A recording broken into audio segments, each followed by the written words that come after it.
अतुल जी ने YouTube पे ये क्वेश्चन किया है कि क्या ठीक हुआ हेड ऑफ एट्रोफी वापस हो सकता है। सो डेफिनेटली हो सकता है। आपको पहले तो पेनक्रियाज नॉर्मली था, अब वो डिरेंज हुआ, डिस्टर्ब हुआ, उसमें एरर क्रिएट हुआ, पैनक्रियाटाइटिस एक्यूट से क्रॉनिक में कन्वर्ट हुआ, किसी रीजन से ही हुआ होगा।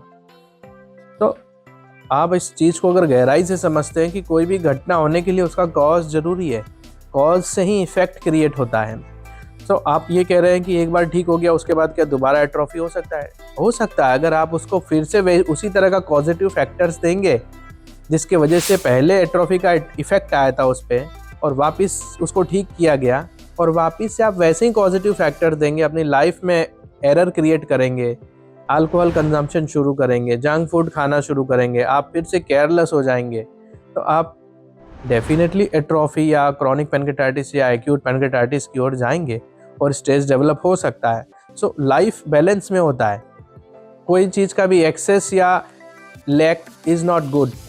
Balance is everything in the life. Balance करके अपने जीवन को जियो। आप ठीक हो गए हैं तो एक अच्छा जीवन जियो, जिसमें आपको बाहर का खाना है तो एक तरीके से खाओ, जो हम अपने पेशेंट को समझाते हैं ठीक होने के बाद। जितना बैलेंस आप मेंटेन रखेंगे लाइफ में, आपसे इलनेस उतना दूर रहेगा। Deviation from balance is illness, so try to be in balance. Your life is going to be in balance, health is going to be in balance. Thank you. एक हमारे viewer ने YouTube पर ये question किया है कि sir IgG4 से related भी वीडियो बनाए प्लीज़, और पैनक्रियाटाइटिस के वीडियो के अंदर इसे कमेंट किया गया है। तो IgG4 का रिपोर्ट कराया जाता है, ब्लड इन्वेस्टिगेशन है, पैनक्रियाटाइटिस के कुछ लोगों में कराया जाता है जब फंडामेंटल कॉज समझ में नहीं आता है और पेशेंट को बार बार रिकरेंट एपिसोड आते हैं पेन के। IgG4 ये जब पॉजिटिव होता है जिस किसी केस में, तो उस केस का fundamental cause auto immune pancreatitis होता है। जिस किसी पेशेंट को ऑटो इम्यून पैनक्रियाटाइटिस है उस ग्रुप में ये रिपोर्ट कराएंगे तो पॉजिटिव आएगा, और जब ये पॉजिटिव है इसका मतलब बंदे को ऑटो इम्यून पैनक्रियाटाइटिस है। और ऑटो इम्यून का मतलब होता है आप ही का इम्यून सिस्टम अब आपको डैमेज दे रहा है, और उसका इफेक्ट कहाँ पड़ रहा है? पैनक्रियास पे। एरर कहाँ क्रिएट हो रही है? पैनक्रियास पे। एज ए रिजल्ट पैनक्रियाटाइटिस हो रहा है।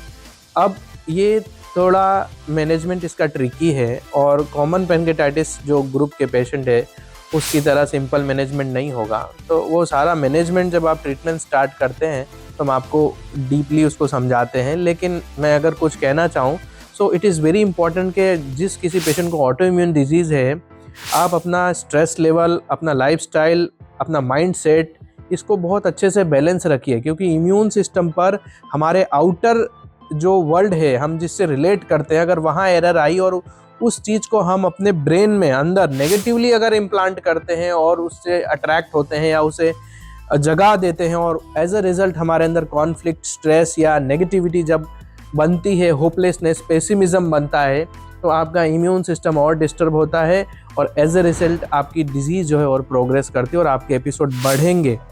तो ऐसे केस का मैनेजमेंट भी थोड़ा ट्रिकी है। मेडिसिन और लाइफस्टाइल और डाइट सब साथ में जब लेके चलते हैं तो बहुत ही अच्छा रिजल्ट मिलता है। अगला प्रश्न YouTube पर हमें किया गया है, क्या chronic pancreatitis pseudocyst calcification with atrophy हमेशा के लिए ठीक हो सकता है कि नहीं? प्लीज़ रिप्लाई करिए। तो जब इस ग्रुप के लोग ट्रीटमेंट शुरू करते हैं जहाँ पेशेंट को क्रॉनिक पैनक्रियाटाइटिस भी है, एट्रोफी भी है, कैल्सिफिकेशन भी है और सूडोसिस्ट भी है, सारी कॉम्प्लिकेशन उसमें है। अब ये इस पे आधार रखता है कि एट्रोफी कितना है, कैल्सिफिकेशन कितना है, सूडोसिस्ट का साइज़ क्या है।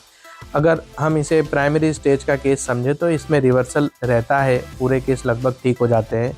लेकिन कुछ केस ऐसे होते हैं जहाँ बहुत एडवांस स्टेज है, तो उस केस को भी रिवर्स करना पॉसिबल है, लेकिन कुछ पार्ट उसका डैमेज रह जाता है। तो डैमेज रहने से कोई प्रॉब्लम नहीं होती है। जब आप ब्रह्म homeopathy healing and research centre की मेडिसिन लेते हैं तो जो एरिया उसका डैमेज है वो रहता है, बट आपका जो क्वालिटी ऑफ लाइफ है वो काफ़ी इम्प्रूव हो जाती है। आपका डाइजेशन अच्छा हो जाता है, आप कोई भी चीज़ अच्छे से खा पी सकते हैं, आप पहले जैसे दिखने लगते हैं। रिपोर्ट वाइज भी जब आप देखते हैं तो रिपोर्ट भी आपका पहले से अच्छा आता है। लेकिन जितना अर्ली केस रहता है, रिकवर होने का और रिवर्स होने का चांसेस उतना हाई रहता है। तो बेटर ये रहेगा कि आप उसे एंड तक वेट ना करिए, उसको एज अर्ली एज अपने केस को स्टार्ट कराइए, जिससे आपके केस में कंप्लीट रिवर्सल हो सके। Thank you.